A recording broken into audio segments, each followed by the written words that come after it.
لیکن یہ نیرا نعرہ نہیں لگانا، یہ غور کرنا ہے، پیسوں پر اچھی طرح غور کر کے سوچ لینا ہے کہ پیسے زیادہ پیارے ہیں کہ اللہ رسول، یہ غور کر لینا۔ یہ جو جھوٹی انا کے بت بنائے ہوئے نا، میری عزت، میری برادری، میری افسری، میرا قبیلہ، میری کرسی، یہ غور کر لینا ہے کہ کرسیاں زیادہ پیاری ہیں، اقتدار زیادہ پیارا ہے کہ اللہ رسول۔ ایک طرف رسول اللہ کی شریعت اور ایک طرف تیری برادری کے رسم و رواج، لیکن شادی والے دن رسم و رواج جیت گئے۔ کدھر گئی تیری محبت رسول؟ وہ صرف محفل والے دن تھی، ربیع الاول شریف میں تھی۔ ہم تو دیندار سمجھتے ہی اس کو ہیں جس کے گھر میں شادی ہو تو پتہ چلتا ہے کتنا دیندار ہے۔ محفل میں تو سارے دیندار ہوتے ہیں، یہ تو پتہ ہی تب چلتا ہے جب کسی کا انتقال ہو جائے نہ گھر میں کوئی خوشی آئے کہ اب یہ کتنا دیندار ہے، اب پتہ چلے گا۔ مسجد میں تو سارے دیندار ہیں۔ فرمایا اگر چاہتے ہو کہ لذت ایمان نصیب ہو تو ہر چیز سے بڑھ کر اللہ رسول سے پیار کرو، اور دوسرا فرمایا جس سے بھی پیار کرو نا اللہ رسول کی رضا کے لیے کرو۔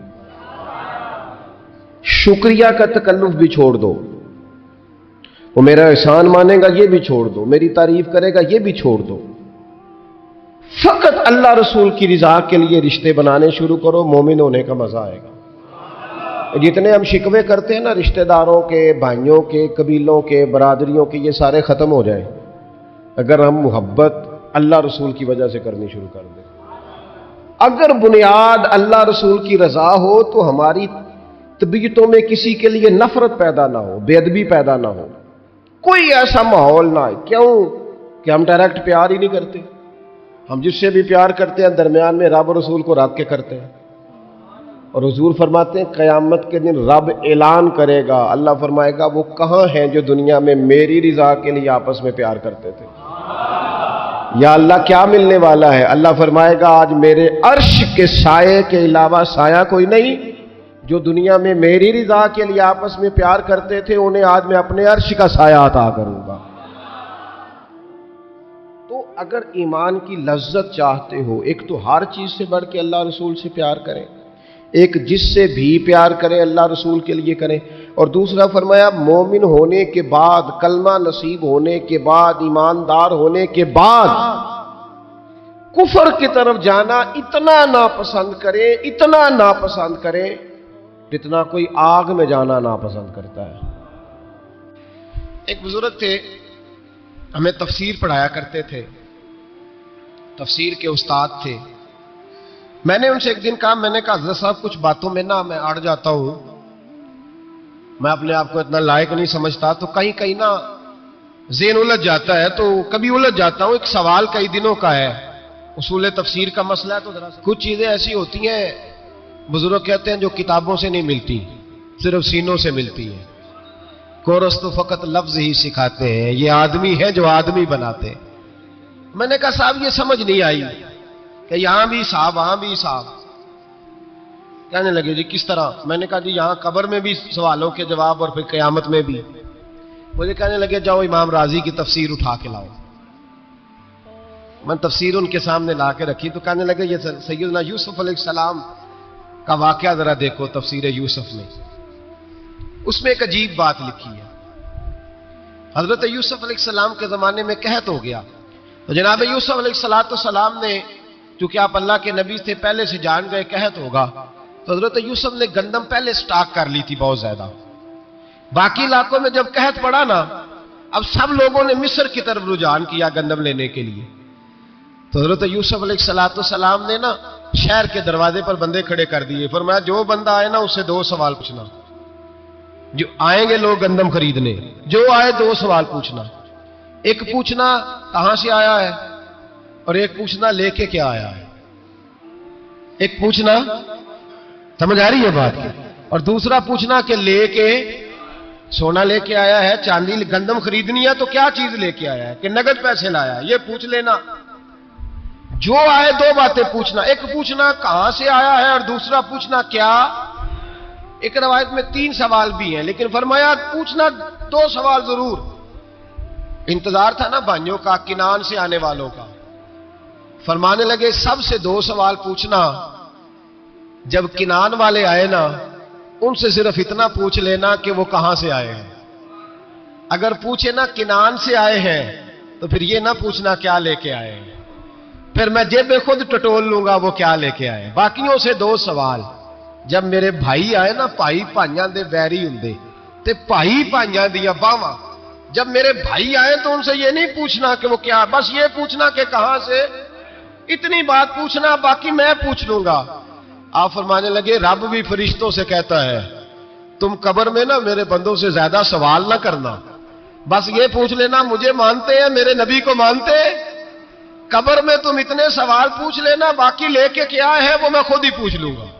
فرشتوں کے سامنے رب کریم اپنے بندے کو بے آبرو کرنا, بس تو یہ بتا دے اللہ رسول کو مانتا ہے کہ نہیں, باقی جو تیرا حساب کتاب ہے نا اللہ فرماتے ہیں میں قیامت میں کر لوں گا, میں پوچھ لوں گا اس کا کیا علاج کرنا ہے, بس تم اتنا بتا دو مجھے مانتے ہو, میرے رسول کو, میرے بھائی, میرے نبی کریم علیہ السلام فرماتے ہیں جو بندہ توبہ کرنے والا تھا, اللہ کی بارگاہ میں آنے والا تھا, بار بار توبہ کرتا تھا, احساس رہتا تھا, اسے احساس تھا, آیا کرتا تھا, پھر بھی غلطیاں ہو گئی, قیامت کے دن رب کریم اپنے فضل کی چادر اس پہ ڈالے گا, فضل کی چادر ڈالے گا, اور رب کریم اس سے پوچھے گا یہ گناہ کیا تھا, اور نبی پاک فرماتے ہیں اس نے بڑے بھی گناہ کیے, اللہ چھوٹے چھوٹے گناہوں کے بارے میں پوچھے گا, یہ غلطی کی تھی, یہ گناہ, بندہ ڈر رہا ہے, وہ کہہ رہا ہے پتہ نہیں سزا کیا ملے گی, چونکہ دنیا میں بھی ڈرتا رہا, یہاں بھی ڈر رہا ہے, شرط یہ ہے کہ احساس والا ہو, آتا رہو, پھر بھی غلطیاں ہو گئی, خیال کرتا تھا, محنت کرتا تھا, نیک ہونے کی جدوجہد کرتا تھا, کوتاہیاں رہ گئی, یہ گناہ کیا تھا یا اللہ بھول گیا تھا, یہ گناہ کیا اللہ مجھ سے غلطی ہو, یہاں بھی کیا تھا یا اللہ غلطی ہو گئی. نبی پاک صلی اللہ علیہ وسلم فرماتے چھوٹے چھوٹے گناہ اللہ دکھا رہا ہے, اور اس سے کہہ رہا ہے یہ کیا تھا, مانتا جا رہا ہے. رب کریم فرماتا ہے پتہ ہے میں تیرے ساتھ کیا کرنے والا ہوں, ٹانگیں کانپ گئی, یا اللہ پتہ نہیں. فرمایا میں تجھے ان گناہوں کے بدلے نیکیاں دینے لگا ہوں, ان گناہوں کے بدلے نیکیاں. نبی پاک فرماتا ہے فٹافٹ ہی بول پڑا, کہنے لگا یا اللہ میں نے تو بڑے بڑے گناہ بھی کیے, اگر تو نے گناہوں کے بدلے نیکیاں دے دیا تو میرے تو بڑے بڑے پاپ بھی ہیں, وہ دوسرے کدھر ہیں. میرے حبیب کریم علیہ الصلوۃ والسلام فرماتے ہیں رب مسکرائے گا جو رب کی شان کے لائق ہے. اللہ فرمائے گا تیرے دل میں احساس تھا, تو آیا کرتا تھا, تو توبہ کرتا تھا, تو میری بارگاہ ناز میں آتا تھا, پتہ تیرے اوپر چادر کیوں ڈالی ہے, یا اللہ نہیں. فرمایا میں تجھے اپنی رحمت کی چادر میں چھپا کے جنت میں داخل کرنا چاہتا ہوں. میرے بھائی تو آ تو صحیح, تو پہنچ تو صحیح, خدا را یہ جتنی دنیا داری ہے نا, یہ تو آپ ہر وقت کریں گے تو راضی ہوں گے لوگ, ہر وقت. اور یہ جو ہم نے پلاننگ کی ہوئی ہے نا کہ میں فلانا کام کر کے سیانا ہو جاؤں گا, تو اتنی مہلت نہیں دی اللہ پاک نے. وہ کہتا فوراً آپ اپنی منصوبہ بندی بدلیں, رحمت الہی کی جانب توجہ کریں, اپنا ذہن رب کریم کے بارے میں کرم والا بنائے, اور یہ ارادہ کریں کہ میں اس کی بارگاہ میں آؤں گا تو وہ مجھے عطا کرے گا. اپنے بازو پہ بھروسہ نہ کرے, اپنی عقل پہ بھروسہ نہ کرے, بھروسہ جب بھی کرے خدا کی رحمت پہ کرے, اس کے فضل پہ کرے, اس کے کرم پہ کرے, اور ذہن بنائے کہ اللہ معاف کرنے والا ہے.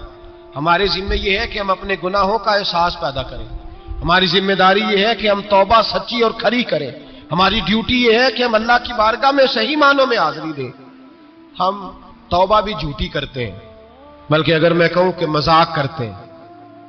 شب برات آنے والی ہے نا, کس دن ہے, جمعرات کو شب برات آئے گی. کچھ لوگ تو خیر ویسے ہی ڈٹ جاتے ہیں, کہتے ہیں ہم نہیں مانتے, وہ پکے لگے ہوئے ہیں, وہ کہتے ہیں نہیں عبادت نہیں کرنی چاہیے. میں نے کہا یار بس کرو, چھوڑ دو. اب اللہ کی عبادت کرنے کے لیے بھی تم سے سند لینی پڑے گی کہ مولوی صاحب اجازت دے, نفل پڑھ لیں, اجازت لینی پڑے گی. اور بندے بڑے سمجھدار ہیں, وہ کوئی سیاسی بندہ دوسری پارٹی کا آ جائے تو اسے مطمئن کر لیتے ہیں. کچھ بسرا دوسری جماعت کا مسئلہ پوچھ لے, کہتے ہیں مولوی صاحب پوچھ کے دساں گا. موٹی سی بات ہے, شب رات کو کیا ہوتا ہے, عبادت. کیا ہوتا ہے, بول کے بتائے, یہی ہوتا ہے نا. تو اس کے لیے سرٹیفکیٹ کی ضرورت ہے جی. والذین یبیتون لربہم سجدا وقیاما, اللہ فرماتے ہیں میرے بندے ساری رات گزار دیتے ہیں یا قیام کرتے ہوئے یا سجدہ کرتے ہوئے. اس کے لیے سرٹیفکیٹ کی ضرورت ہے. بڑی جلدی مسئلہ پوچھنے آ جاتے ہیں لوگ. ہاں, ایک وہ ہے جو مانتے ہی نہیں سرے سے, ایک وہ ہے جو بڑا عجیب مانتے ہیں. وہ کہتے ہیں شب رات ہے چھوٹا گوشت ہی نہیں مل رہا دکان سے. بھئی شب رات گوشت کھانے کا دن ہے, حلوہ کھانے کا دن ہے شب برات, موت کرنے کا دیہڑا آ گیا شب برات. شب رات آئی ہے, پہلے کلو گوشت آتا تھا 2 کلو لے لو. یہ کون سا طریقہ ہے شب برات منانے کا؟ اور پھر شب برات منائی جائے گی. معراج شریف سے پٹاخے چل رہے ہیں روز شام کو, چلتے ہیں نا؟ نہیں, میں کہ مینو غلطی لگتی تسی بولے نہیں نا. چلتے ہیں پٹاخے. کون بیچتا ہے پٹاخے؟ ہندو, سکھ, یہودی. چلاتا کون ہے؟ کس نے کہا ہے چلانے؟ اس میں کوئی کسی فرقے کا بھی اختلاف نہیں ہوتا. ڈرنا چاہیے اللہ پاک سے. اللہ جہنم کی آگ ٹھنڈی کرتا ہے, ہم جلاتے ہیں شب رات کو. رب فرماتا ہے ٹھنڈی ہوگی, ہم جلا رہے ہیں. بچے پٹاخوں کے پیسے پڑوسی سے لے کے آتے ہیں کہ ہم سے لیتے ہیں؟ ہم منع کیوں نہیں کرتے؟ جوتے نہ پالش کرنے پہ تو تھپڑ لگتے ہیں, تو پٹاخے والے بچے کو نہیں پوچھا جا سکتا؟ باپ کی ذمہ داری ہے. اور محدثین نے مسئلہ لکھا ہے, اگر بچہ نابالغ کوئی غلطی کرتا ہے تو اس کا باپ ذمہ دار ہے, جواب دے اس کی جگہ پہ. ان کو سمجھائیں. شب برات آئے گی, پھر توبہ ہوگی, ہر مسجد سے رونے کی آواز آئے گی, زور زور سے لوگ روئیں گے, تڑپیں گے, اجتماعات ہوں گے, بڑے بڑے اجتماعات ہوں گے. توبہ کریں گے لوگ, کریں گے نا انشاءاللہ تعالی. آئیں گے نا لوگ مسجدوں میں. پھر سویرے جھوٹ بند ہو جائے گا نا, اگلی صبح ملاوٹ ختم, کم تولنا ختم. یہ کیسی توبہ ہے؟ وہ دکاندار جو شبرات والے دن غلط سوجی فروخت کر رہا ہے, ملاوٹ والی چینی بیچ رہا ہے, تاکہ دوائیوں میں دھوکہ دیتے ہیں لوگ. دوائیوں میں دھوکہ دیتے ہیں. ایک ڈاکٹر خود مجھے کہنے لگے, وہ میرے دوست ہیں, ہلکا پھلکا کورس کیا ہوا ہے, کہتے میرے دوست ہیں کئی سارے لوگ, تو ایک ایسا ہی ہمارے شعبے کا آدمی تھا, تو اپنے ابا جی کو وہ ڈرپ لگانے لگا, تو ابا جی کہنے لگے پتر مینو اصلی لا دے تیری مہربانی, مینو اصلی لا دے تیری مہربانی, لوکھا علی نہ لا دے. یہ حال ہو گیا ہے. مجھے بتائیں وہ قوم اخلاقی طور پہ کتنی گر چکی ہے جو دوائیوں میں زہر بیچتی ہے, دوائیوں میں. اور میں انشاءاللہ کسی موقع پر تفصیل سے اس پر گفتگو کروں گا, بڑی تفصیل سے. میں نے بہت سی معلومات اکٹھی کی ہیں کہ کتنا ظلم کرتے ہیں یہ لوگ, لکھنے والے بھی, لانے والے بھی, بیچنے والے بھی, کتنے بڑے مجرم ہیں. صحت کے ساتھ کھیلتے ہیں.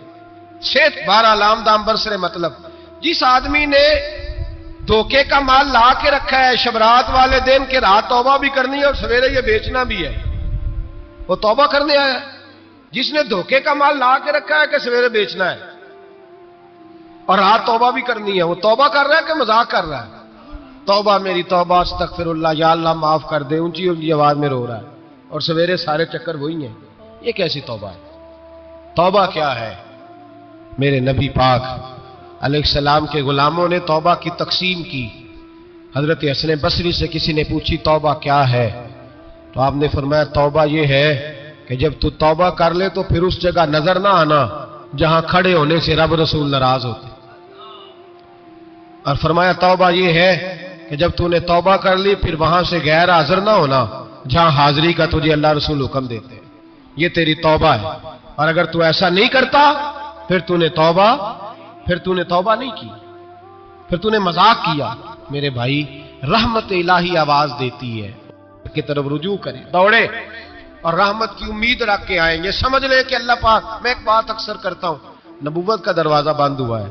داتا گنج بخش علی اجویری نے کہیں نہیں لکھا تھا کہ میرے بعد علی بن عثمان اجویری دوسرا نہیں آ سکتا.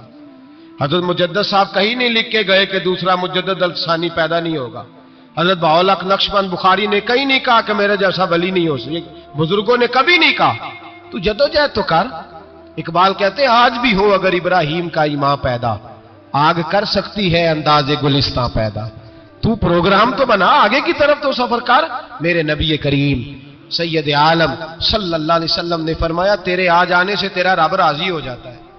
جب تو آتا ہے تو تیرا اللہ راضی ہو جاتا ہے. یہ جو ہماری مشکلات ہوتی ہے نا, جن میں ہم الجھے ہوتے ہیں, وہ جو ہمیں جادو ہو جاتا ہے, تویز کر دیتے ہیں ہمارے قریبی رشتہ دار, وہ تویز نہیں ہوتے, وہ ہمارے اعمال کی سزا ہوتی ہے. ہمارے اعمال کی سزا ہوتی ہے. ہم وہ ڈھونڈتے پھرتے ہیں کہ بابا مل جائے پھونک مارے صحیح کر دیں, حالانکہ وہ ہمارے اعمال کی سزا ہے. ہمیں اپنی تربیت کرنی چاہیے ہمیں. اور ویسے بھی دم درود تویز دھاگا میں اکثر کہا کرتا ہوں, میں کہتا ہوں میں نے کسی کتاب میں نہیں پڑھا کہ کوئی بندہ نبی پاک سے یمن سے دم کرانے آیا ہو. کہ میں حضور سے دم کرانے جا رہا ہوں، مصر سے آیا ہوں دم کرانے، شام سے دم کرانے آیا ہوں۔ میرے نبی پاک کے پاس جو بھی آیا کرتا تھا نبی پاک کا دین سیکھنے آیا کرتا تھا۔ دم درود تو ایک ضمنی چیز ہے، ذلی چیز ہے، ہو گیا تو ٹھیک ہے، ورنہ اللہ پاک اگر بیماری میں راضی ہے تو نبی پاک نے خود بیماری کو سینے سے نہیں لگا کے رکھا، خود اللہ کے محبوب سید عالم صلی اللہ علیہ وسلم کا وصال بیماری کے ساتھ ہوا، تو بیماری تو مریدنی ہے میرے نبی پاک کی، وہ تو کنیز ہے حضور کے گھر کی۔ عام دام برسر مطلب کھری توبہ، سچی توبہ، اور کس طرح کی توبہ؟ میرے نبی کریم علیہ الصلوۃ والسلام نے ایک دن صحابہ سے پوچھا ایک بات تو بتاؤ، بخاری مسلم کی حدیث ہے، یا رسول اللہ پوچھئے۔ نبی پاک صلی اللہ علیہ وسلم نے فرمایا اگر کوئی آدمی صحرا میں سفر کر رہا ہو، بہت بڑا صحرا ہو، اونٹ پر اس کا سفر ہو اور اس نے اونٹ پر کھانے پینے کا سامان باندھا ہو، پیسے بھی رکھے ہو، پانی بھی رکھا ہو، تھک گیا سفر کرتا کرتا، درخت کی ایک ٹہنی کے ساتھ اونٹ کی نکیل باندھی اور درخت کے نیچے لیٹ گیا آرام کرنے کے لیے۔ اللہ کے حبیب فرماتے اچانک اس کی آنکھ لگ گئی، جب جاگا تو اس نے دیکھا کہ اونٹ تو غائب ہو گیا ہے، اب نہ کھانا ہے، نہ پانی ہے، نہ پیسے ہیں، اور صحرا بڑا لمبا ہے، پیدل سفر بھی نہیں کر سکتا۔ تھوڑا سا ڈھونڈا، پھر موت کا انتظار کرنے لگا، سوچنے لگا اب موت آئے گی، اب مر جاؤں گا۔ اللہ کے محبوب فرماتے ہیں تھوڑی دیر گزری، جب بالکل مایوس ہو گیا تھا تو اچانک نظر پڑی تو اونٹ اس کا سامنے کھڑا تھا۔ نبی پاک سے صحابہ سے پوچھتے ہیں بتاؤ، اس کی کل کائنات اجڑ گئی تھی، راز ضائع ہو گئی تھی، ہر شے لٹ گئی تھی، دوبارہ اسے مل گئی ہے، بتاؤ اسے کتنی خوشی ہوگی؟ صحابہ کہنے لگے یا رسول اللہ نئی زندگی مل گئی اس بندے کو، وہ ساری دنیا سے زیادہ راضی ہے۔ تو میرے کریم رسول صلی اللہ علیہ وسلم نے فرمایا رب کریم کا نافرمان بندہ جب اس کی بارگاہ میں آ کے توبہ کرتا ہے تو اللہ اس سے بھی زیادہ راضی ہو جاتا ہے۔ نافرمان جب آ کے کہتا ہے یا اللہ معاف کر دے آئندہ نہیں کرتا، میں اللہ تو راضی ہو جاتا ہے۔ اور حبیب پاک علیہ السلام فرماتے ہیں وہ اتنا کریم ہے، جب بندہ اپنے رب سے صلح کر لیتا ہے، توبہ کر لیتا ہے، تو اللہ زمین کو کہتا ہے تو بھول جا میرے بندے نے گناہ کیا ہی نہیں،